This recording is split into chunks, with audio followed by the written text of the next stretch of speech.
नासूर समझ के खुद को रोती रही वो, औरों की गफलत में अपना आप खोती रही वो। फिर जो पास रहा वो था नागवार सी महक, भीगा सा बिस्तर। Thank U.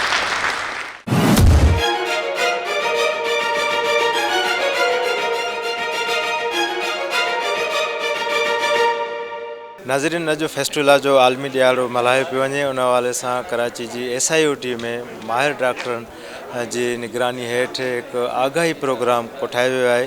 अचो त हिन आगाही प्रोग्राम में माहिर डॉक्टरनि सां ॻाल्हि ॿोल कयूं त इहे फेस्टिवल आहे छा ऐं उनजे बचाव ऐं उनजे उपाउ जा कहिड़ा तरीक़ा आहिनि जंहिंसां औरत पाण खे सेहतमंद ऐं महफ़ूज़ बणाए सघे।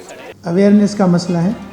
रूरल एरियाज में तो कोई 14% ख़वातीन एंटीनेटल करवाती हैं, सिर्फ 14%। शहरों में 80% है, 85% है। मगर तो ये अवेयरनेस का इशू भी है, अवेलेबिलिटी ऑफ सर्विसेज का भी है। सॼी दुनिया में 23 में ॾींहुं जेको ऑब्स्टेटिक फिस्टुला कहिड़ो आहे, व्यम दौरान जेको फिस्टुला ठहे थो, जॾहिं व्यम जा सूर ढिघा था थी वञनि ऐं ॿार जो मथो फासी थो पवे ज़नाने उज़वे मसाने जे विच में, तॾहिं खून जो दौरान घटिजे थो ऐं उते हिकिड़ो सोराख़ ठहे थो।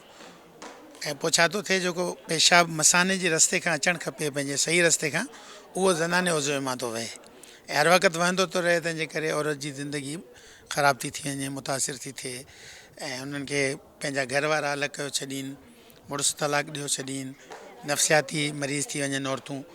त दुनिया सॼी इन ते कमु करे पई त इहो इन फिस्टुला खां कीअं बचिजे। इहो मसइलो आहे जेके लो इनकम कंट्रीज़ आहिनि, असां एशिया जूं, अफ्रीका जूं, मिडल ईस्ट जा कुझु मुल्क, उते छाकाणि त एंटीनेटल केयर न आहे। औरतूं गायनाकोलॉजिस्ट खे ॻोराब दौरान ॾेखाइनि कोन थियूं, 5 दफ़ा ॾेखाइणु खपे, अल्ट्रासाउंड थियणु खपे ऐं उन दौरान इहो तइ थींदो त जेको ॿारु पैदा थींदो उहो ऑपरेशन सां थींदो या नॉर्मल डिलीवरी सां। मुंहिंजा ॿार 3 सीज़र सां पैदा थिया। पहिरियों ॿारु जॾहिं असांजो थियो, असां गायनाकोलॉजिस्ट ॾे वेंदा हुआसीं, अल्ट्रासाउंड त ख़बर हुई प्लेसेंट पिरी विया, जंहिंजो ज़िक्र थियो प्लेसेंटा पिरी विया और मथे खां अॻु में। पोइ जॾहिं ॿारु नॉर्मल डिलीवरी सां व्यम थींदो त उहो रोड़ंदो ईंदो न, पोइ थींदी ब्लीडिंग, खून वहंदो। पोइ खून जेको वहे थो न, उहा हिकिड़ी इमरजेंसी आहे। पोइ ॿच्चेदाणी कढणी थी पवे, औरतूं मरियो वञनि। इन खां बचिणो आहे। पोइ असांजी गायनाकोलॉजिस्ट चयो त बाबा हीउ ॿारु सीज़र सां ई पैदा थींदो, मां नॉर्मल डिलीवरी न कराईंदुसि। पोइ असांजो पहिरियों ॿारु पंहिंजे एक्सपेक्टेड जेके डेज़ आहिनि उनखां 15 ॾींहं अॻु में सर्जन पैदा करायो सीज़र करे। छाकाणि त सर्जन जो ख़्यालु हो त जेकॾहिं ब्लीडिंग हिकु दफ़ो थी त मां उनखे नथी रोके सघां ऐं पोइ कॉम्प्लिकेशन शुरू थींदियूं आहिनि। त चवण जो मक़सदु आहे त उहे जेके 5 दफ़ा तव्हां एंटीनेटल केयर लाइ वेंदो गायनाकोलॉजिस्ट ॾे, उन में तइ थींदो त इहो ॿारु घर में पैदा थींदो, नॉर्मल डिलीवरी थींदो, अस्पताल में। दुनिया इहो थी करे त ॿार अस्पताल में पैदा था थियनि, अंडर सुपरविजन था पैदा थियनि। स्किल्ड जेके हेल्थ वर्कर्स आहिनि, जिन जो तजुर्बो आहे, उहे था पैदा कराइनि। असां वटि इहे न आहे। असां वटि अञा ताईं बि दायूं बि कराइनि थियूं, घर जूं वॾियूं बि कराइनि थियूं, वक़्त ते पहुची नथा सघूं। हाणे सूर हलंदा हिते अचनि थियूं, मायूं ईंदियूं आहिनि, गायनाकोलॉजिस्ट ॿुधाईंदियूं आहिनि 24 कलाकनि खां सूर हलिया, 48 कलाक सूर हलिया। त इहो तमामु वॾो टाइम आहे जंहिंमें इहे कॉम्प्लिकेशन्स थियण जा चांसिस तमामु घणा आहिनि। त ॿारु वक़्त ते पैदा थिए, नथो थिए त उहो अस्पताल में थियणु खपे। थियणु त ईअं खपे, ॾिसो दुनिया तीअं करे थी, दुनिया अस्पतालुनि में जी ॻाल्हि थी करे, 5 दफ़ा माउ खे जी चकास जी ॻाल्हि थी करे गायनाकोलॉजिस्ट खां, अल्ट्रासाउंड जी ॻाल्हि थी करे, जीअं डॉक्टर असांजे ICU वारे फ़ाख़िर साहब ॿुधायो। त ॿियो टेस्ट, खून जो टेस्ट, दिलि जी चकास, इहे सभु शयूं थियणु ज़रूरी आहिनि।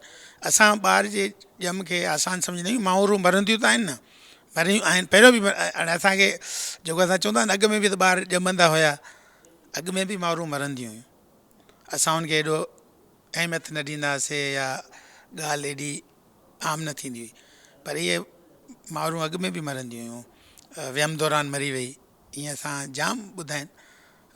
ॿारु मरी वियो, ॿारु वक़्त ते ज़ाहिर आहे पैदा न कयो वियो, सीज़र न थियो, ॿारु मरी वियो। त इहे मसइला रहिया आहिनि पुराणा ऐं आहिनि, ऐं दुनिया इनखे ईअं ई ठीकु कयो आहे। इथियोपिया में बंदिश आहे घर में व्यम करण जी।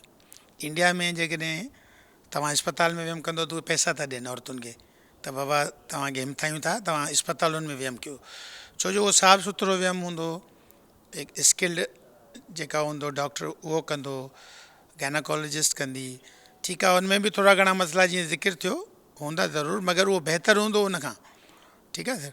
ऐं ॿियो सफ़ाई सुथराई हूंदी, नाड़ो जेको कटिजे थो कहिड़े औज़ार साफ़ु सुथिरे औज़ार सां कटिजे थो या जरासीम वारे औज़ार सां, त उनमें ॿारनि खे इन्फेक्शन थिया, ॿार मरनि था इन्फेक्शन में, त सेफ सर्जरी, सेफ जेको आहे डिलीवरी, सेफ वियम, सेफ सीज़र, इहो ॾाढो अहम आहे। त इहो अॼु जेको ॾींहुं आहे इन जी ॻाल्हि थो करे त माउरुनि खे कीअं इन मुसीबत खां बचाइजे। न न फिस्टुला त ॾिसो ज़नानी जॻह तां पेशाबु वहंदो आहे, उन सोराख़ खे बंदि करिणो आहे, कोई विचड़ंदड़ न आहे, तॾहिं त डॉक्टर साहिबु ॿुधाए पई त औरतुनि खे घरनि मां कढी छॾींदा आहिनि, छपरे में विहारे छॾींदा आहिनि, जानवरनि वारे उन जॻह ते रखे, इहो त ज़ुल्म आहे न, काई विचड़ंदड़ बीमारी न आहे। ज़ाहिर थोरी धप ईंदी आहे ज़रूरु, ज़ाहिर पेशाब थो वहे, पर असां त ज़्यादती करे छॾींदा आहियूं औरतुनि सां, घर वारा इवन मर्द छॾियो ॾींदा आहिनि। 70 डॉक्टर साहिबु वटि डेटा ॾिनो 70-80% जा तलाक़ूं थी वेंदियूं आहिनि, त इहो काई विचड़ंदड़ न आहे जो इलाजु आहे। ॾिसो पेशाब कंहिंजो बि वहे, मर्द जो वहे, औरत जो वहे, उहो त ख़राबु शइ आहे न, मुंहिंजा कपिड़ा सॼो ॾींहुं भिॼंदा वञनि त, पर इहो विचड़ंदड़ न आहे कंहिंखे बि, ॿिए खे न लॻंदो, पर इन जो इलाजु आहे, सर्जरी इलाजु आहे, पर इन खां बहितर आहे बचिजे। उन जा कई सबब आहिनि, पर जेको हिकु मेन मक़सदु मेन कारण आहे उहो आहे की ॿार जी पैदाइश जे दौरान अगरि ॿार जो मथो हेठि अची फासी थो वञे त पोइ उनजे करे उहो सोराख़ थी थो वञे ऐं उनखे पेशाबु वहंदो थो रहे। जेकॾहिं औरत खे सेफ हथनि में डिलीवर कयो वञे, माना कोई ट्रेंड हेल्थ वर्कर उनखे डिलीवर कराए त उहा हिन बीमारी खां बची थी सघे, इन जो उपाउ आहे, ईअं न आहे त इन जो उपाउ न आहे। ऐं जेकॾहिं थी थो वञे फिस्टुला त उन जो ट्रीटमेंट बि आहे, उनखे सर्जरी करे उनखे बचायो वञी सघे थो। अॼुकल्ह काफ़ी जॻहियुनि ते इहे सेंटर मौजूदु आहिनि, ख़ासि तौर ते कोही ॻोठ कराची में, SIUT में, हैदराबाद इसरा यूनिवर्सिटी में, सिविल हॉस्पिटल कराची में, काफ़ी जॻहियुनि ते इहे सेंटर ठही विया आहिनि जेके बिल्कुलु इन मरीज़ खे इन इलाज जो फ्री कनि था। लाड़काणे काफ़ी जॻहियुनि ते आहिनि, काफ़ी जॻहियुनि ते आहिनि, लाड़काणे में बि आहे, सखर में बि आहे, जेके असांखे ख़बर आहे इहे सेंटर ठही विया आहिनि ऐं उते इन्हनि मरीज़नि जो बिल्कुलु मुफ़्त इलाजु थींदो आहे। हिकिड़ो दफ़ो उते पहुची वञे उन खां पोइ सभु कुझु फ्री आहे। उनखे मैसेज इहो आहे त हमले जे दौरान उहे चकास कराईंदियूं रहनि, ताकी असांखे अॻ में ई उन जेके हेल्थ वर्कर्स आहिनि उनखे ख़बर पए त ॿारु बिल्कुलु सही पोज़ीशन में आहे ऐं उहो नॉर्मल थी सघे थो, नथो थी सघे, उहो ज़चके जे दौरान ई ख़बर पवणु घुरिजे। ऐं जॾहिं उहे लेबर में वञनि थियूं त उनखे हेल्थ केयर जेको ट्रेंड हेल्थ केयर हुजे न उन खां डिलीवर थियनि, घर में दायुनि खां न डिलीवर थियनि। मुंहिंजो मैसेज इहो ई आहे। हमारे यहाँ SIUT में पहला फिस्टुला रिपेयर 1972 में हुआ था। तब से आज तक हम 1000 से ज़्यादा फिस्टुलाज रिपेयर कर चुके हैं। मेजॉरिटी फिस्टुला हम बच्चादानी वाली जगह से करते हैं और जो फिस्टुला नीचे से नहीं हो सकते फिर उन्हें हम पेट से करते हैं। जदीद टेक्नोलॉजी में अगर मैं आपको इसी बात का खुलासा करूं तो पहले जो हम चीरा लगा के करते थे वो हम रोबोट से करते हैं। रोबोटिक सर्जरी से फिस्टुला का रिज़ल्ट 100% है और पेशेंट दूसरे ही दिन घर चले जाते हैं, कोई तकलीफ़ नहीं होती, बहुत अच्छा उनका आउटकम होता है। तब से 1972 से लेकर अब तक हम लोगों ने ये खिदमत, हमारे बड़ों ने खिदमत सर अंजाम दी और हम ट्रेन हो रहे हैं इस लाइन में। और अब with the passage of time पहले हमारे पास जो आते थे वो ऑब्स्टेट्रिक फिस्टुलाज होते थे, जो घर में पैदाइश, दाई की पैदाइश, प्रॉपर केयर ना मिलना, माँ और बच्चों की पहले से ही सेहत मुतासर होना, छोटी उम्र में शादी करना, खाने पीने की कमी होना, गुर्बत होना, जिसकी वजह से ज़्यादा आते थे। मगर आहिस्ता आहिस्ता वो केसेस अब कम होके हमारे पास वो फिस्टुलाज आने लगे हैं जो जिनमें यूट्रस निकाला जाता है, इलेक्टिव निकाला जाता है, जिनमें इमरजेंसी की कोई ज़रूरत नहीं होती। और अब वो ऊपर के फिस्टुलाज हैं जिनमें रोबोट अपना ज़्यादा अच्छा काम करता है। सो हमारे पास ये फिस्टुला का ट्रेंड चेंज हुआ है, मगर ओवरऑल हमारा फिस्टुला का रिज़ल्ट बहुत अच्छा है।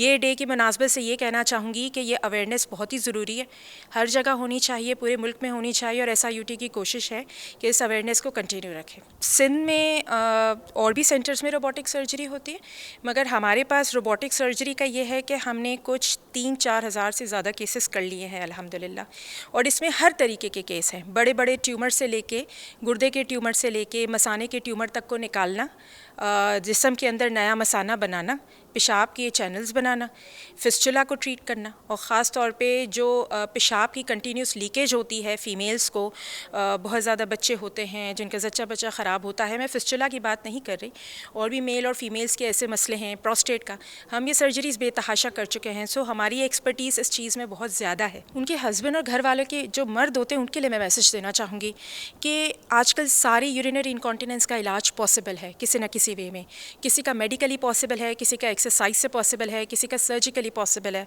सो प्लीज़ अगर किसी फ़ीमेल को है, किसी मेल को भी है, तो वो हमारे पास आएँ, अपनी प्रॉपर हिस्ट्री दें, और हम पूरी कोशिश करते हैं, और ना सिर्फ फिस्चुलास के अंदर मगर अगर किसी और को भी मर्द को जैसे पेशाब के लीक है किसी सर्जरी के बाद, या बग़ैर फिस्चुला के भी बहुत से कॉजेज़ होते हैं, तो उनका ट्रीट 80 to 90% तक पॉसिबल हो चुका है। सो आए हमें बताएं, ये कोई छुपने का मसला नहीं है, क्योंकि इलाज पॉसिबल है, तो इसमें कोई सोशली आइसोलेट रहने वाली बात नहीं होती। ये जो फिस्टुला की बीमारी है, फिस्टुला में ये होता है कि औरत जब उनकी चाइल्ड बर्थ होती है, बच्चे की पैदाइश होती है, उसके बाद कुछ ऐसी कॉम्प्लिकेशन डेवलप हो जाती है, क्योंकि पैदाइश के दौरान ऐसी कॉम्प्लिकेशन डेवलप हो जाती है जिसकी वजह से उनकी पेशाब का सिस्टम डिस्टर्ब हो जाता है, और पेशाब नॉर्मल रास्ते से आने की बजाय दूसरे रास्ते से मुसलसल बहता रहता है। ये चीज़ बिल्कुल बचाई जा सकती है। इसको बचाने के लिए इंतहाई ज़रूरी है कि जब ख़वातीन की प्रेगनेंसी हो, वो शुरू से अपना नाम डॉक्टर के पास एक किसी हेल्थ केयर फैसिलिटी में लिखवाएं, अपना बाकायदा चेकअप करवाएं, ताकि जो भी हमल के दौरान की जो भी पेचीदगियां हैं जिनकी वजह से ये मसला होता है, वो मसाइल को पहले से तशख़ीस करके उनका बर वक्त उनको इलाज किया जाए, ताकि वो इस पेचीदगी पे पहुँचें ही नहीं। अगर किसी भी औरत को ये प्रॉब्लम डेवलप हो चुकी है तो भी इसका इलाज मौजूद है। आप फौरी तौर पर डॉक्टर हस्पताल के पास रुजू करें जहाँ पर ये इसके स्पेशलिस्ट डॉक्टर्स मौजूद हैं, और इसकी सर्जरी बिल्कुल पॉसिबल है। डिले ना करें, जल्द आ जाएं। से थे उसके हम सफ़र कि अब तो इस महक का एहसास भी ना रहा, जिस खुश्क भी होता है ये ख्याल ही ना रहा। बरसों हुए कोई इत्तर लगाए हुए, पहन के मरसान बाज खुशियों के गीत गाए हुए। लम्हात ये ऐसे पहले तो ना थे, तन्हाइयों के सिलसिले इतने तवील तो ना थे, कि लम्हों की गफलत से उलझी हो, उम्मीद के सफ़र में ना उम्मीद हुई हो। किस्सा सिर्फ ना उम्मीदी पे ना थम सका, कि आब बदन का रसाऊ भी फिर न थम सका। फिर जो रहा वो मायूसी का राज था, कि शिफा का दर बहुत नायाब था।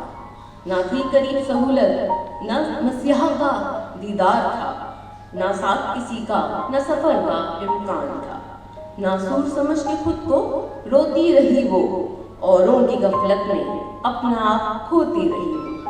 फिर जो पास रहा वो था नागवार सी महक, भीगा सा बिस्तर। Thank U. नाज़रीन, फेस्टिवल जे आलमी ॾियारी जी निस्बत सां SIUT कराची में कोठायल फेस्टिवल जे आगाही जेको प्रोग्राम हुयो, उन में माहिर डॉक्टरनि जा ॻाल्हियूं ॿुधियूं। संदन जो चवणु आहे त हीअ फेस्टिवल जेका बीमारी आहे उहा ख़ासि तौर ते जेकी ॻोरारियूं औरतूं आहिनि उन्हनि में ही थियनि थियूं, ऐं जेकी वियम दौरान ख़ासि तौर ते दायनि खां ऐं जेकी घर जूं वॾियूं औरतूं आहिनि उहो घरनि में वियम थिए थो, ऐं हाइजेनिक जेके मसइला आहिनि सफ़ाई सुथराई जा उहे न थियण जे करे इहे औरतुनि में पेशाब जा मसइला थियनि था, ऐं जंहिंखां पोइ हीअ फेस्टिवल थिए थो। डॉक्टरनि इन ॻाल्हि ते ज़ोर ॾिनो आहे त ॻोरारी औरत घटि में घटि 5 भेरा कंहिं बि सरकारी अस्पताल में वञी कंहिं गाइनी डॉक्टर सां राब्तो करे ऐं चकास कराए ऐं पंहिंजो जेको आहे सो वधि में वधि सिहत जो ख्यालु रखे। कैमरामैन सिराज संजरानी सां गॾु अल्ताफ़ चन्ना, टाइम न्यूज़, कराची।